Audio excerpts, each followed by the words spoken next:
Today is Wednesday, January 15th, 2020, 27 weeks postpartum. My 27-week-old baby, Michaela, say hi, sitting here in her high chair because we have started solids. Since Michaela is now officially 6 months, we have started solids.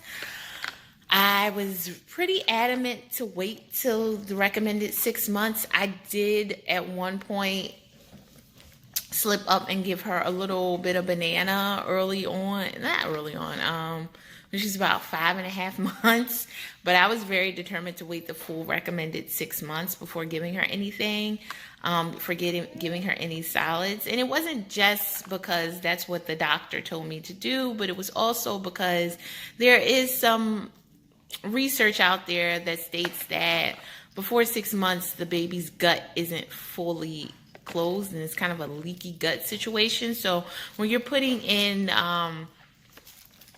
different antigens and from the various foods and all the things that's in there, their body isn't usually ready to handle it before somewhere around 6 months. So of course there's no magic switch that at 6 months just seals their gut. So of course it could probably happen at 5.5 months, 5 months, and maybe even 6.5 months, I guess. But at her 6-month visit, we were given the green light to go ahead and start solids. What are you doing? She's like moving around and kicking, but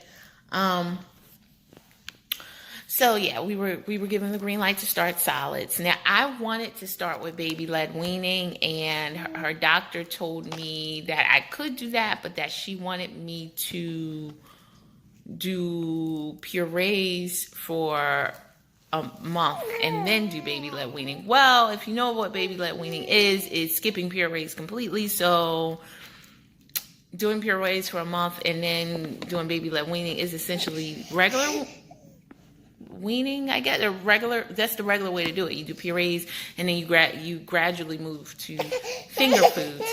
Baby-led weaning, for those of you who are not super familiar with it, is essentially just skipping finger foods and going straight to, skipping purees and baby food and going straight to finger foods that are like cut usually about the size of your index finger, of like really well cooked vegetables and very ripe, soft fruits. You can also do meats as well.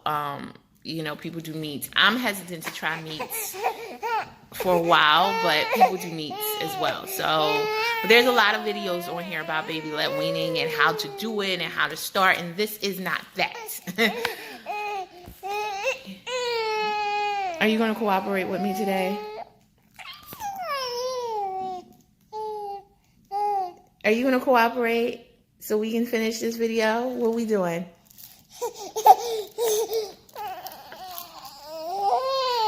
Yeah, okay. Anyway, back to what I was saying.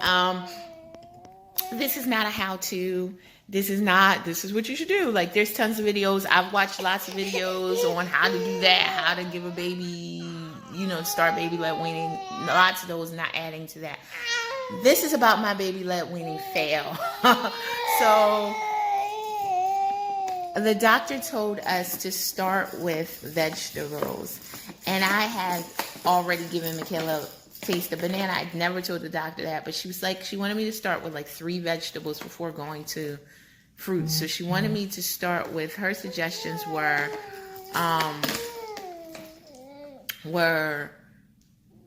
sweet potato, squash, and carrots.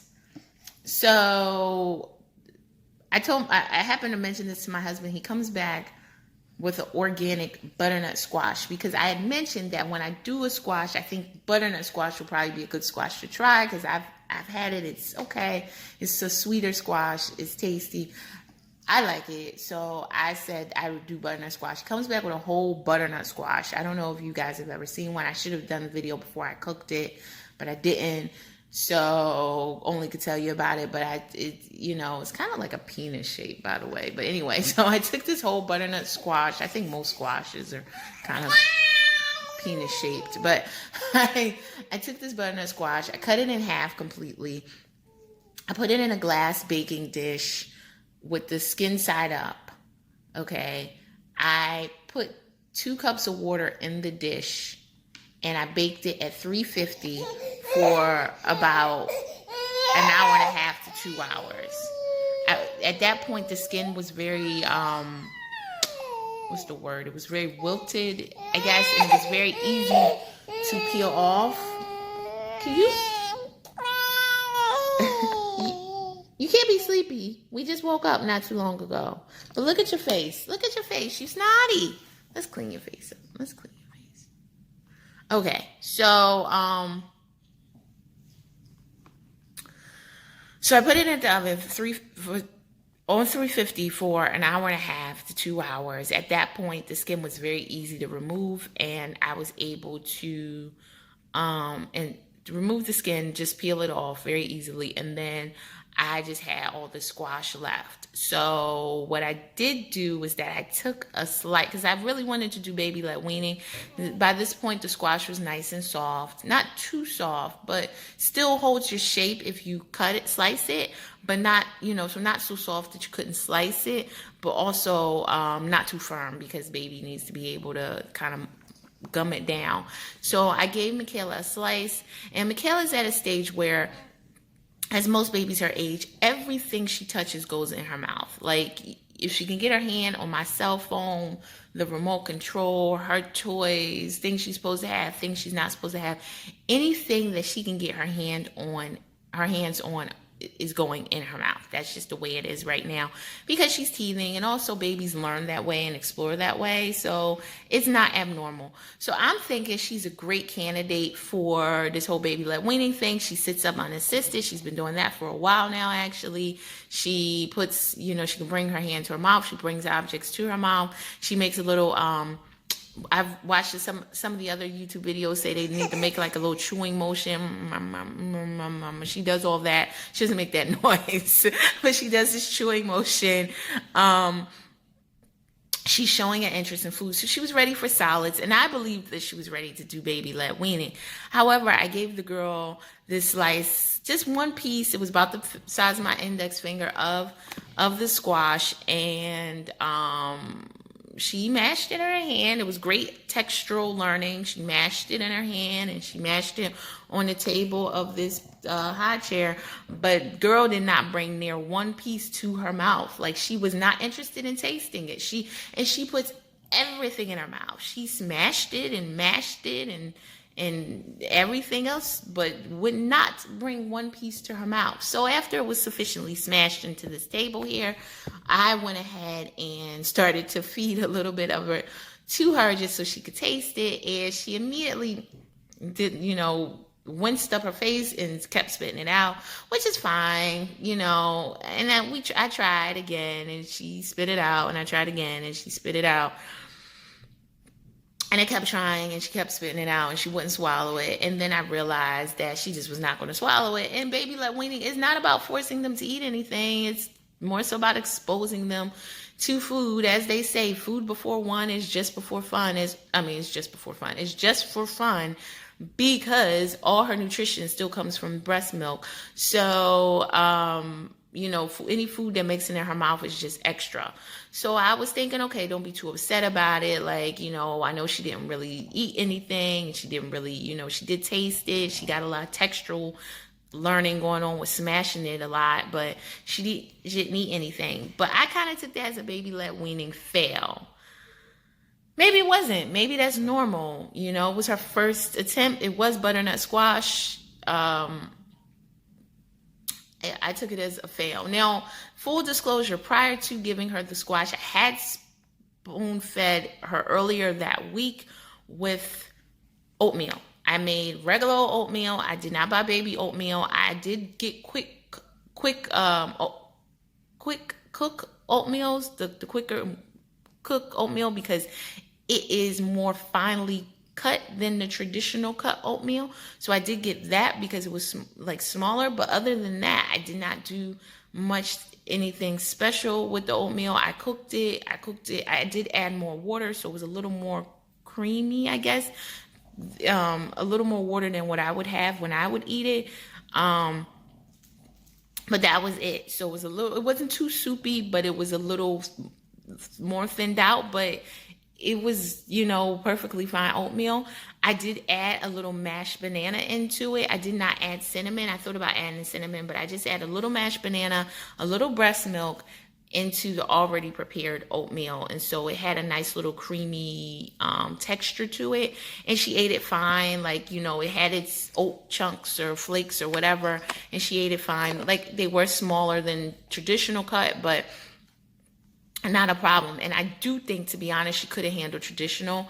I just had I got the quick oats, so I had that. But quite frankly, I think she could have handled the full traditional cut and even the steel cut. So I think those would have been fine as well, and I have no problem moving on to those. But she did not have one problem with the regular oatmeal, and I never even considered buying baby oatmeal, which is funny. So that's what she had. She ate it.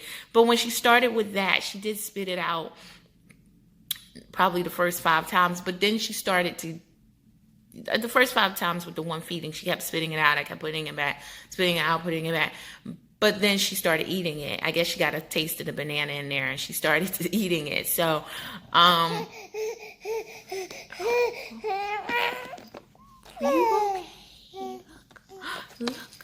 Look. Oh, so yeah. So I think that worked out fine.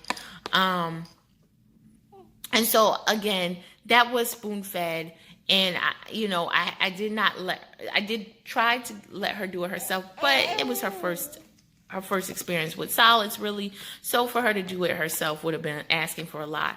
So then when I really did the baby-led weaning, I did the butternut squash, and she didn't eat it. She kind of just mashed it. So I was a little disappointed because I felt like it was a fail. And we weren't going to be able to do it. And maybe I should have been a little more patient, because then what I did is I took all the cooked squash and I put it in a blender and I pureed it, which is this.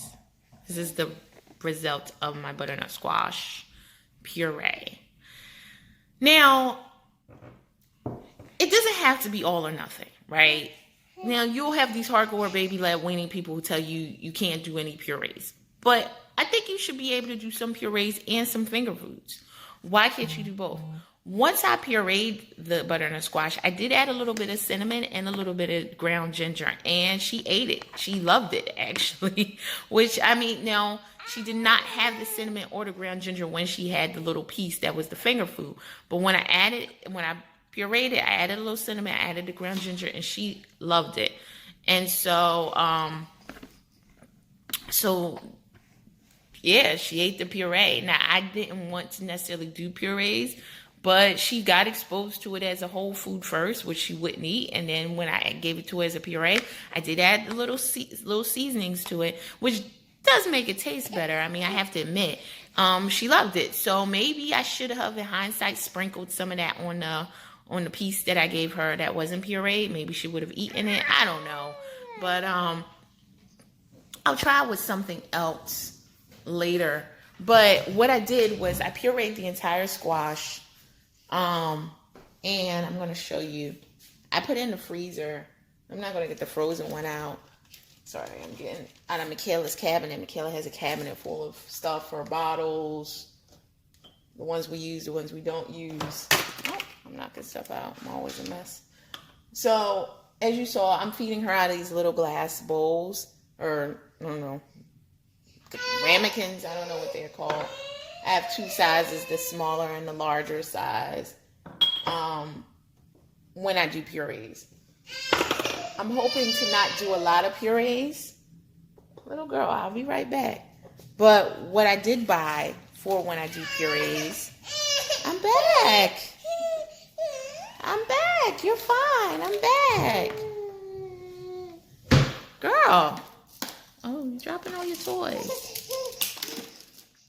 What I did buy was a silicone, let me show you, ice tray for the puree. So once I did freeze up all the squash, I got 2 of these off of Amazon. I think they were like $10 or so.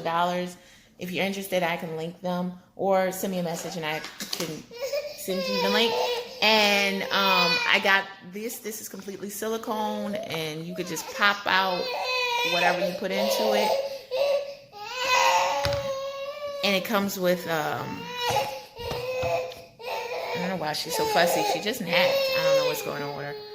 It comes with a lid, so you could just slide this in the freezer. So this particular one, and this is large. These are really large ice cubes. This is actually an ice tray. Girl, what is wrong? This is an ice tray, and so it's to make like really large ice cubes, and you can also use it for baby food, which is what I'm doing. It's just being silly. You can also use it for baby food, so that's what I'm doing. And I have one tray filled with the squash already in there. Now once I warm up the squash, once I take out the ice cube, let me show you. I'm sorry about the noise, but what I'm gonna do. I got these little poaching containers from Amazon also. These.